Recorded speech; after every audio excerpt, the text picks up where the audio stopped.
What up, guys? Welcome back to the channel. It's your guy. Some.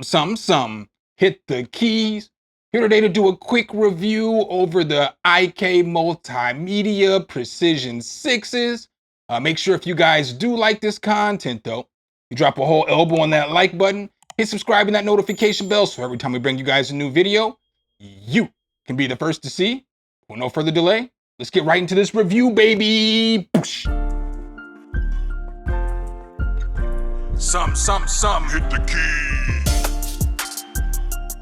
All right, guys, so what is my first impression on this bad boy right here? It is definitely built for tough.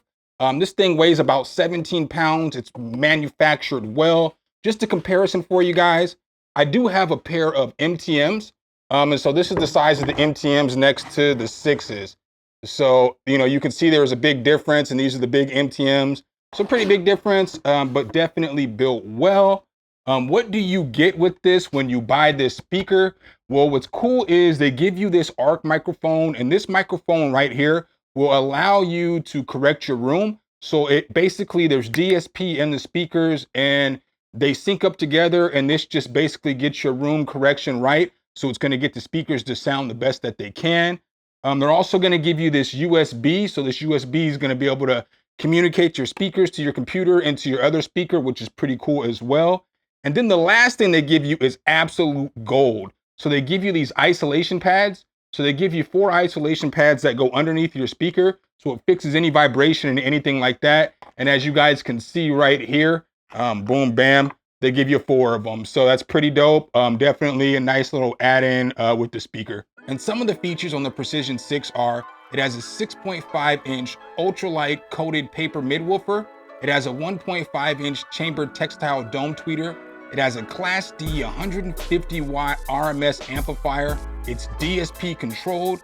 It has a frequency response of 45 hertz to 30 kilohertz. It has a linear phase response of 20 to 100 hertz and up.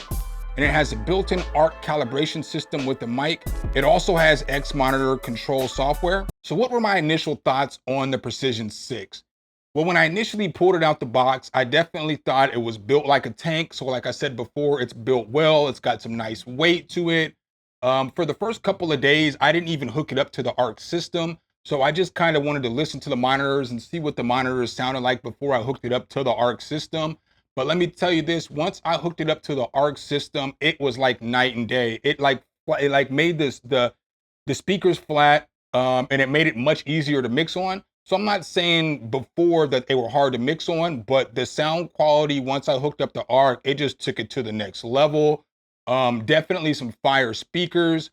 With these speakers, the low end on this is just right. So if you're in just a regular size room, like a regular bedroom or something like that, in my honest opinion, you're probably not going to need a subwoofer with these speakers because the bass response on these is nice. Like the low end is nice. I feel like the mid frequencies are very clear. I feel like they're not too muddy. I feel like you're getting a clear representation of what you hear in the mid range. And then the high end frequency, it just sounds super clear to me. Of all the monitors that I've had in my life, these are by far the best monitors that I've ever had. Just being honest with you guys, and I've had a bunch from different companies like KRK and Atom Audio and JBL, so on and so forth. I've had a bunch of monitors throughout time, but these monitors just sound good. This ARC microphone is basically what you're going to use to calibrate your room or calibrate your speakers to the room. So you're basically going to put it in front of you here. You're going to put it in front of you here. You're going to put it on the side. You're going to put it on the side. You're going to put it behind. You're going to put it behind. And it's going to make this sweeping noise that you're going to hear. Unfortunately, the way that this studio is currently set up, I can't give you guys the demonstration on how I did that. I don't currently have a mic stand that I can use for that because the one I use is a boom arm. But basically, like I said, you're going to watch the screen. So let's go ahead and go to the application right here.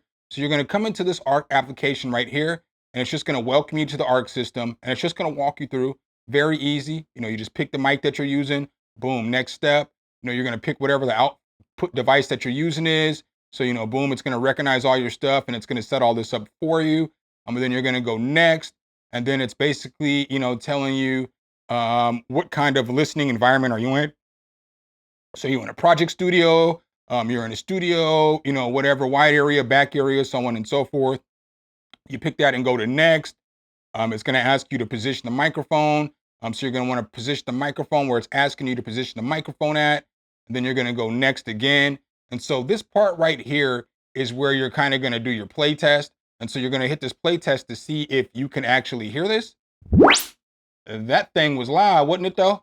But you know, you're going to do that and make sure you're within the right level. So boom, once you get into the right level, you know, you can push next or whatever.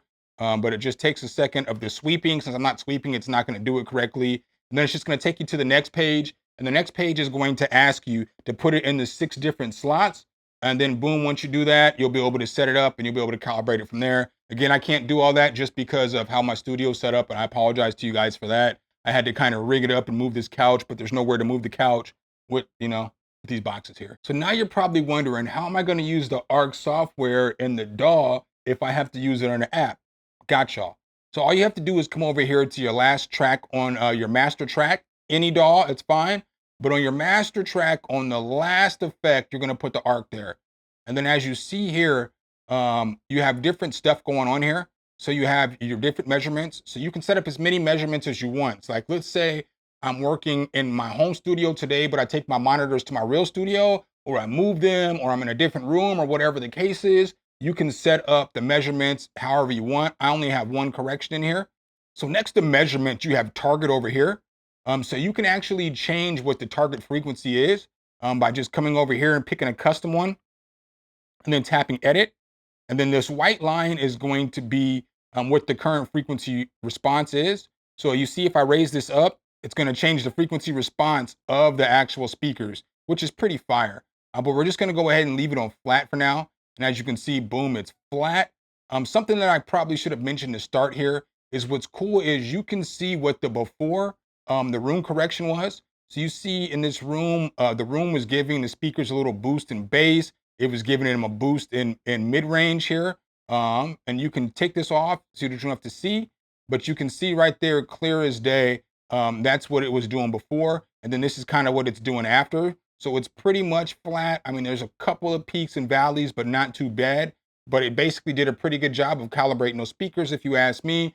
Especially because when I played what I was mixing on the speakers immediately afterwards, it was like, it sounded so much better and it was so easy, so much easier to make mixing decisions, if that makes sense. So the next to target, we have virtual monitoring. So in this category right here, we can change the different speakers and it makes this thing sound different. So as you see here, boom, we can click on that. It's going to change all the frequency response and all this other stuff. Everything from like 80s near fields to mid near fields, you know, to 15-inch laptop, to a smartphone, all this other stuff.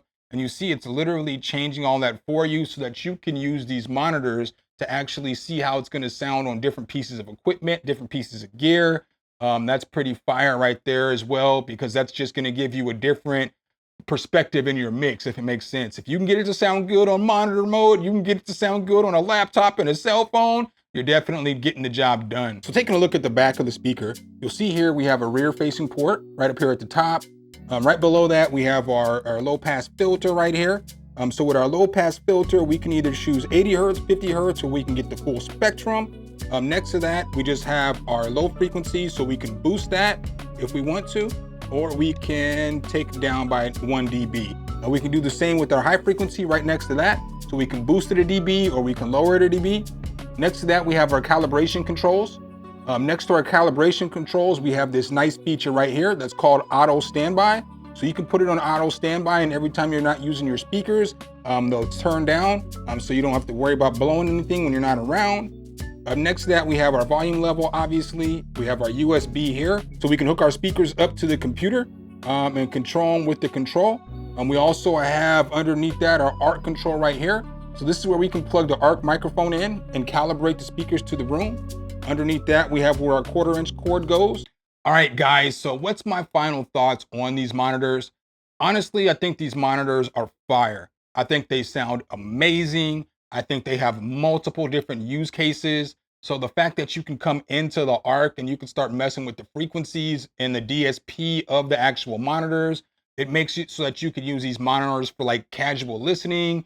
You can use them for like watching movies. You can use them for all kinds of things other than just monitoring your music as well. And they're gonna sound good because you can come in here and give them your own profile. Then you can save that profile, and every time that you are either just casually listening to music, or you're watching a movie, or you're gaming, or you're doing whatever it is, you can have these monitors set to where you want them at. I know that's not ideally what the point of that is, but it's just another nice feature that you may not be thinking about. I honestly think these are great monitors. They do cost $9.99 each, but the fact that you get the room correction, you get a monitor that sounds like this sounds better than any kind of budget monitor that I've ever owned. And again, like I said earlier, I have owned a bunch of different monitors. So I would definitely recommend checking these out if you're looking to step up from something that's in the 200 to the 300 range and start getting some monitors that are a little bit better.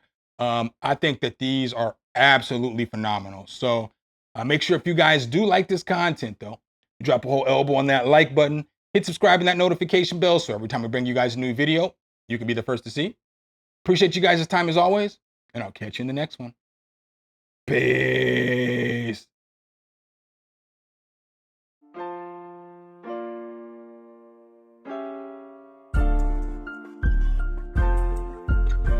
Some, hit the key.